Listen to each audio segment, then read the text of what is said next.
Welcome to the future of education. And now, here's your host, Michael Horn.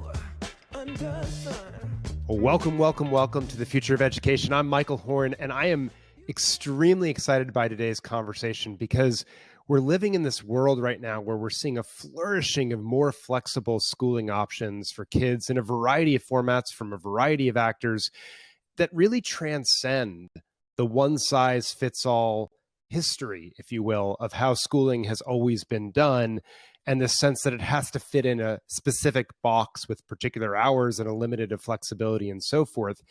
And yet against that world of innovation that I think is incredibly exciting, there's some real questions around how do we make sure that this is accessible and equitable to all individuals. And a big piece of that I've come to learn is simply transportation. How do we make sure that kids can get to these different schooling options, this array of learning opportunities, not just frankly in the school building, but throughout their day to open up these pathways and opportunities for them? And my guest today, Joanna McFarland, who's the co-founder and CEO of HopSkipDrive, is literally reinventing how kids access transportation and really creating an on-demand ride service for kids. She's probably going to give a much better explanation than that. But Joanna, first, welcome to the future of education. Thanks so much for being here. Thank you so much for having me. Yeah, so you can hear my enthusiasm because I think you're really reinventing one of these structures that we just assumed like everyone gets on the school bus, or maybe they're lucky enough to walk and the hours are fixed, and that's sort of, we don't think about it past then. But I'm seeing in lots of communities a lot of desire for more flexibility, or maybe people want different start times or different schooling options, an array of things, and transportation becomes the major sticking point in the way of those innovation efforts. So I guess I'm curious to what caused you to start HopSkipDrive? What was the main motivation and set of use cases that you saw? We need a different set of options for transportation. Yeah, so originally when we started HopSkipDrive, it actually had nothing to do with school transportation.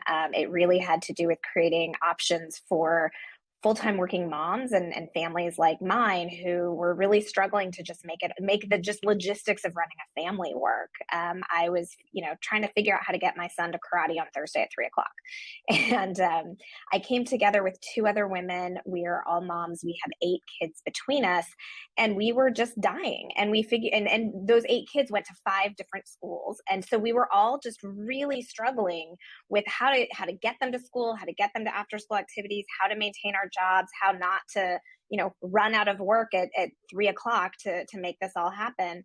And really designed it from the ground up with that idea in mind, with creating flexibility, with creating optionality, while also laying a foundation for safety.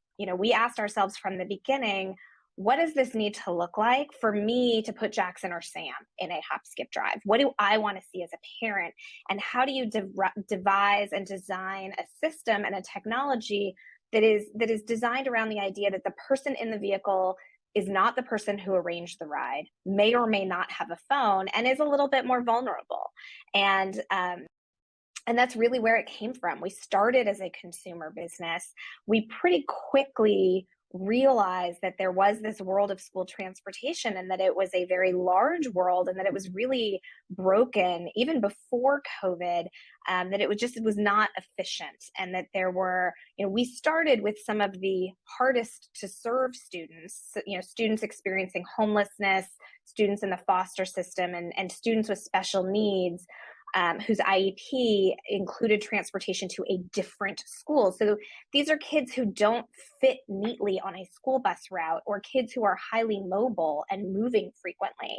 If you are a child in the foster system who moves placements at 10:30 at night, you can't reroute a school bus to get that child to school. And yet HopSkipDrive can get them to school the next day with no change in schooling. And we know that every time a child moves, and the average child in foster care might move 3 to 5 times a year, that might mean switching schools. Credits don't transfer. It can take several weeks to change schools. What one district teaches in 4th grade, another district teaches in 5th grade. And so that's one of the leading reasons that you see the graduation rates for these more vulnerable populations being so much lower than the general population. We have federal mandates to fix that, but transportation is one of the biggest barriers.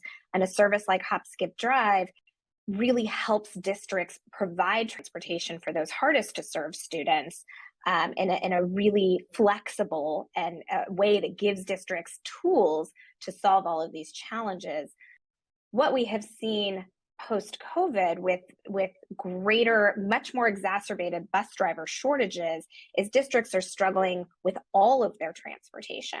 And so they're cutting routes or they're consolidating routes, which means kids are on the bus for hours because that's the only way that they can make it work. And that's kind of because we're trying to use a one-size-fits-all solution for transportation. And as you mentioned, it's not one size fits all. So we need to redesign that and think about it more from the same way we're thinking about personalized learning and customized learning. We need to think about personalized transportation as well. Gosh, I love so much of this, and it fits so neatly into the pattern of disruptive innovation as you're describing it, because it's starting in these non-consumption or maybe overserved by the 50-seat or whatever it is school bus, but we just really need the point solution for that kid that doesn't have access to that school option that they need for their IEP, as you said, in the foster system or whatever it might be. It maps elegantly on. So let's talk about the solution then that you built for that, because you really are motivating and allowing, I guess, caregivers as these drivers for children. It kind of looks a little bit like Uber, but much more vetted for the use cases, I understand it. So help us understand what the actual solution is that you've devised. Yes. So we think about it a lot more as caregivers on wheels as opposed to like Uber. But what we have designed is a rideshare model. So we are using technology to match very highly vetted drivers that we call care drivers with school districts, with families, with child welfare agencies who need to get kids to and from school in a very safe and dependable way.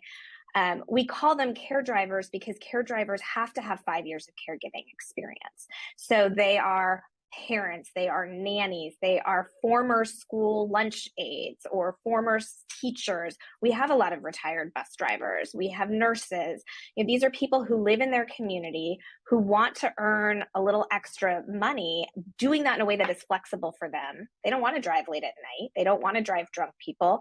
But what we find is they really want to give back to their community. They're often driving in the same districts where their own kids went to school, and they feel very tied to the mission because rides are prearranged and pre-scheduled in advance.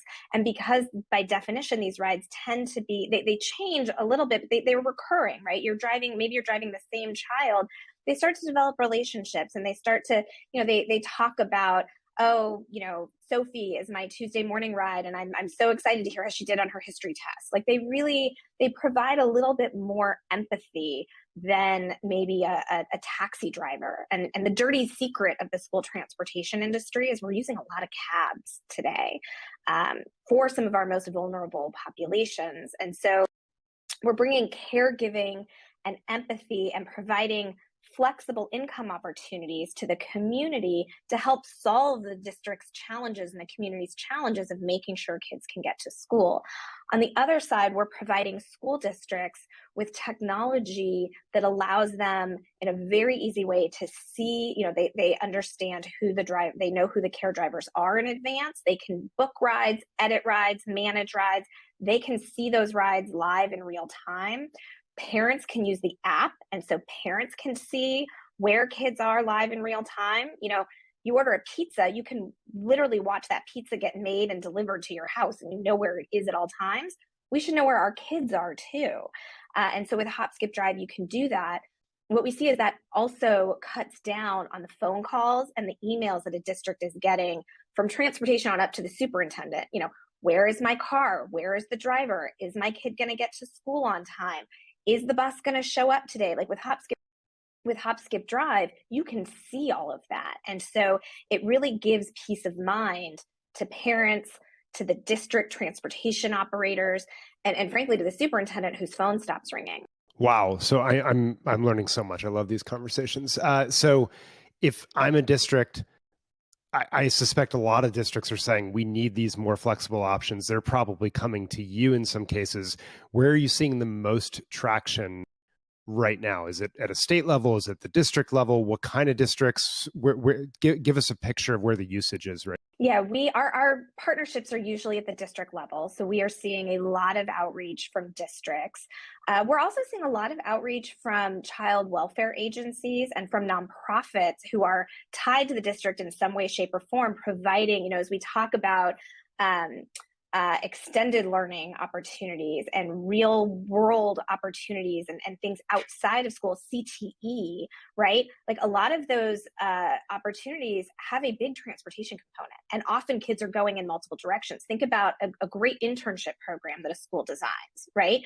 You've got 20 kids, you've got to get to different internships. You can't use a school bus for that. Or you think about a district who's trying to figure out how to offer AP. Maybe they can't offer an AP class in every single high school, but one high school can have it. Well, how are you going to get 10 kids from different high schools to that one at the same time for an AP class? That's where services like this become really create a lot of flexibility and allow districts to achieve some of their learning goals through infrastructure and through transportation, which you don't always think about as being central to meeting those goals.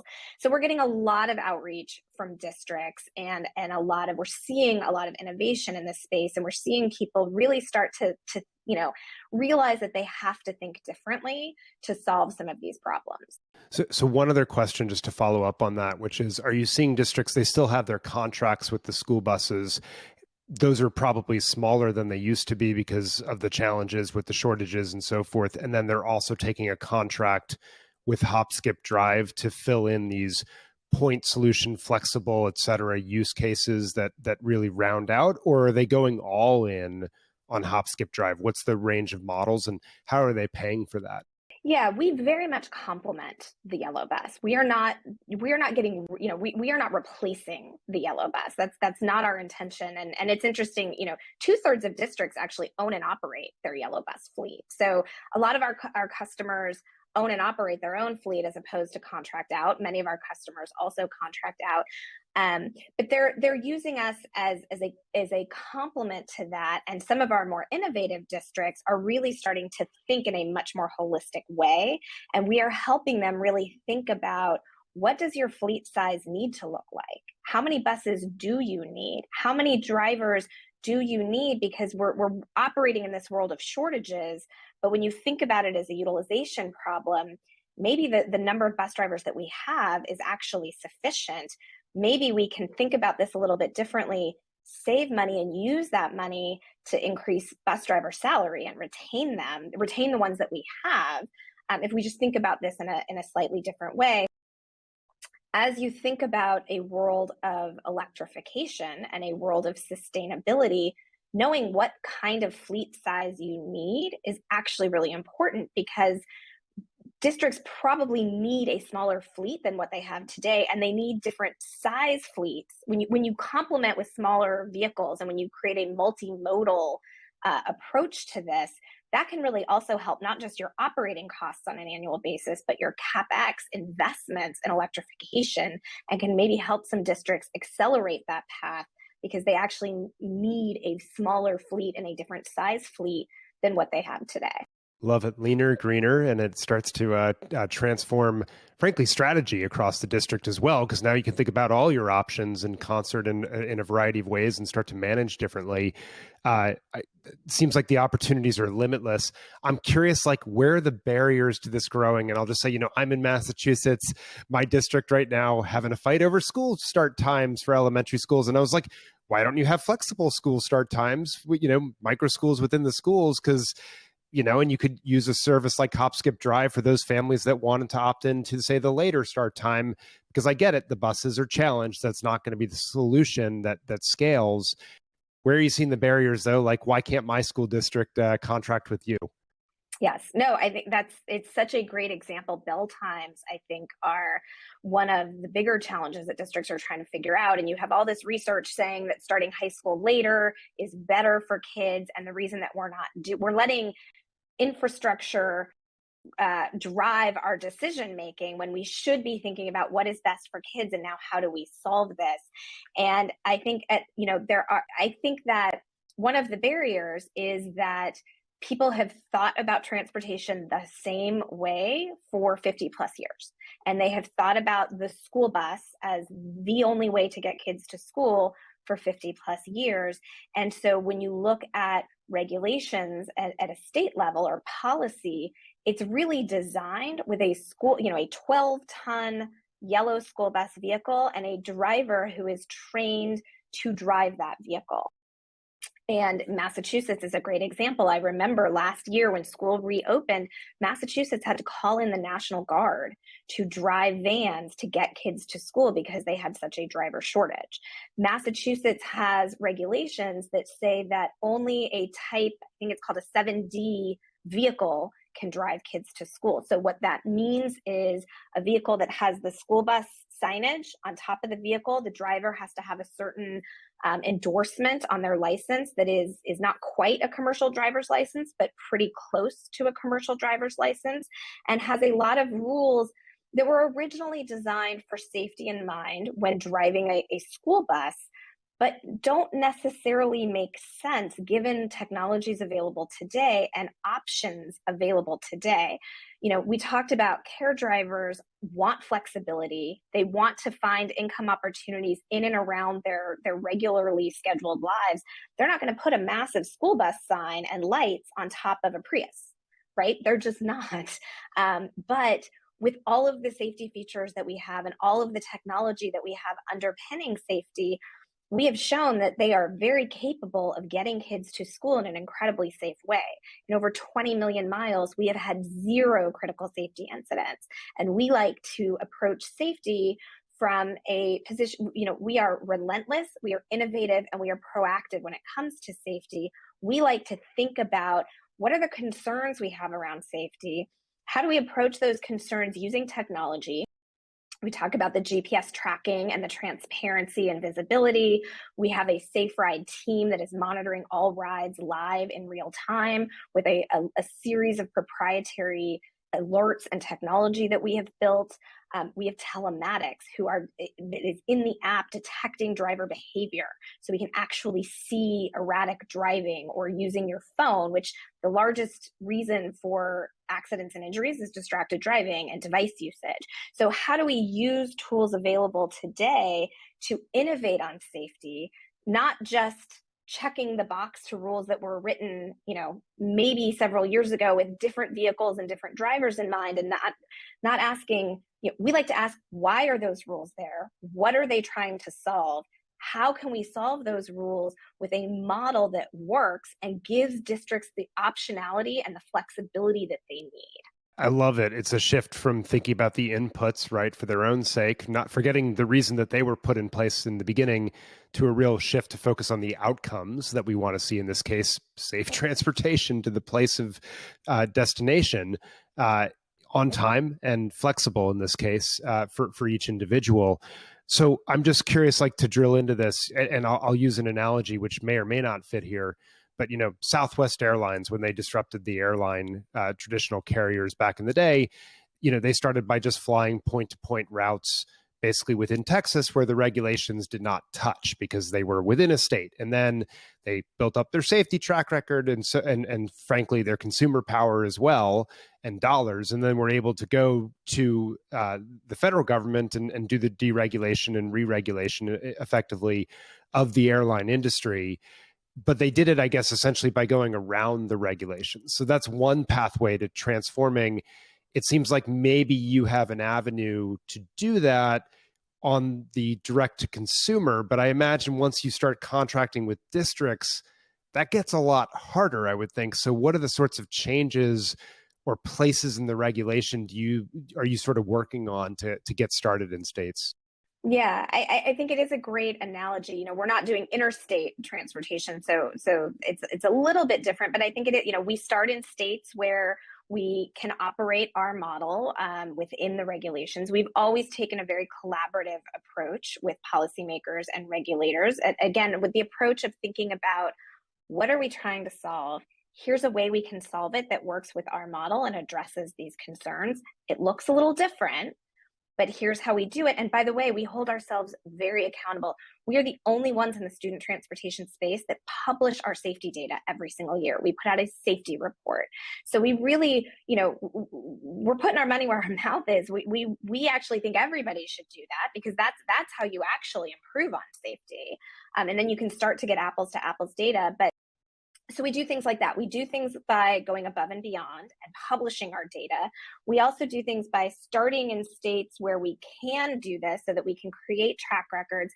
And then we work with states, on a state-by-state basis. We work from a legislative standpoint, from a policy standpoint, and we work with districts to try to help us go to departments of ed and say, this is what I need, this isn't working for me, and this is what I need. And I'll give you another crazy example. I was just talking to a state director of transportation, and they're not used to this kind of model, right? Everybody has their own school bus, or they contract with somebody who's driving just for them.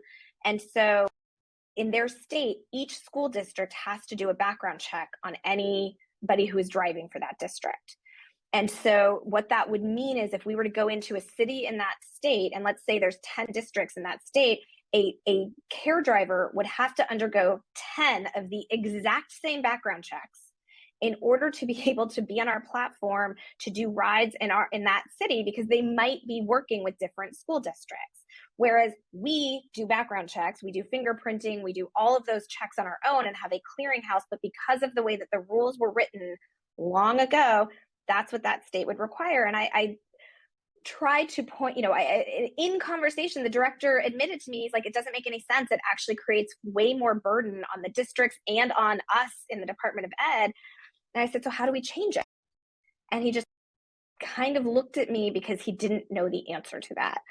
So we've got to get people thinking differently and trying to work together to change these things, to give schools options. Because I asked him, how are the driver shortages in your state? He said, they're pretty bad. We've got homeless kids who aren't getting to school because we don't have a way to get them there. So we're getting in our own way. Where are you seeing the receptivity? Is it because some of this is under Department of Education, some of this is maybe under Department of Transportation? Each state is probably different. Where are you seeing the receptivity? Are there patterns starting to emerge, ways that you're going into a state and saying, let us help you get this regulation to a commonsensical ground so we can make progress?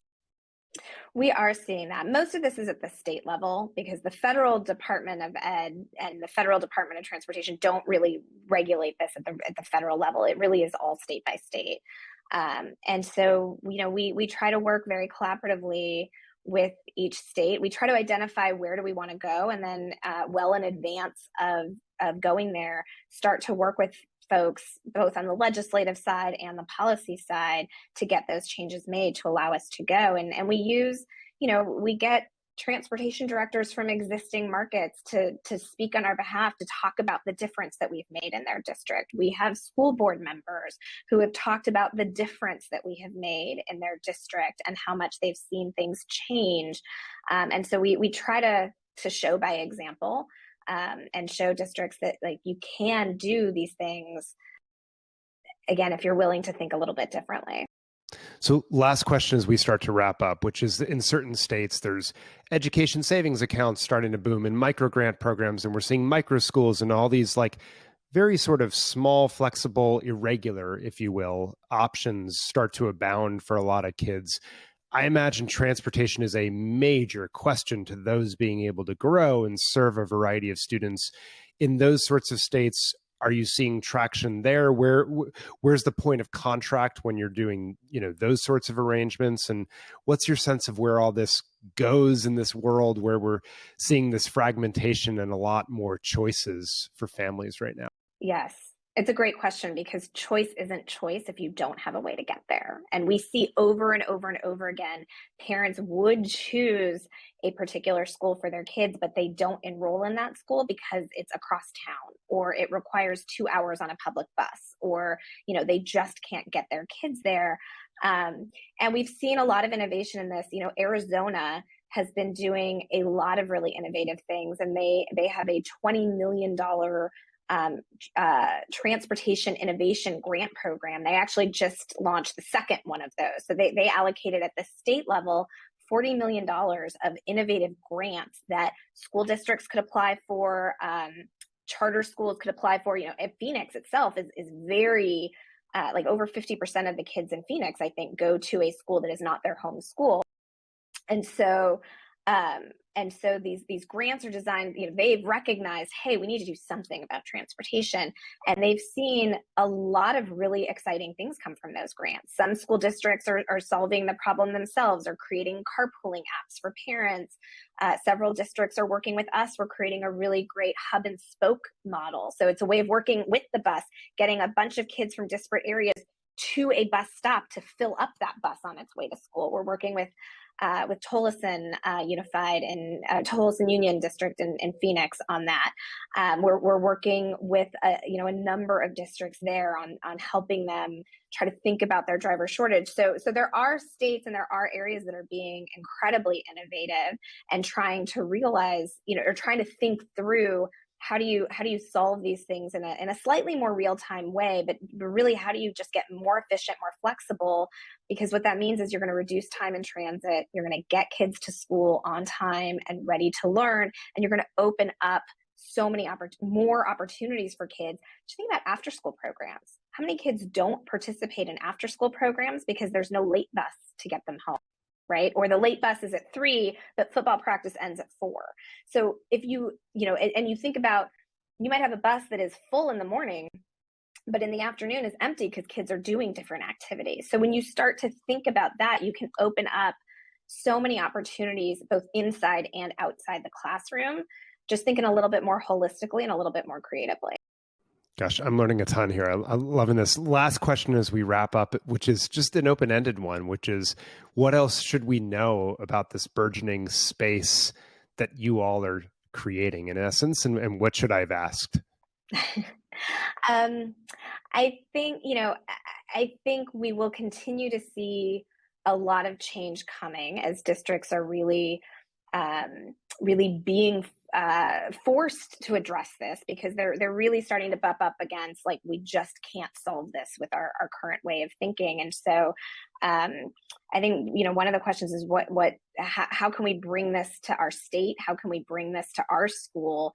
And we would love to talk with you about how we can do that, how we can help you look a little bit more holistically and think about your transportation, not just from the bus, but from a more holistic way, to help to help districts achieve their goals, and then help states rethink potentially the way that they think about this, because we're only going to see this continue. We're moving towards electrification. We're moving towards more choice. We're moving towards more personalized options for education. We like to say at HopSkipDrive, the difference between struggle and success can sometimes be as simple as the ability to show up. We need to make sure we are giving kids the ability to show up so that they have the opportunity to succeed. Love it. Thank you so much for the innovation that you're doing, for sharing the story. For those tuning in, HopSkipDrive, check it out. And you heard the call. If you don't have it in your district, reach out so that you can get it there, work with the state to make sure that it's permissible, and getting kids to where they need to be so that they can learn and be opened up to a lot of opportunities. Joanna, thank you so much for joining us. Thank you so much for having me.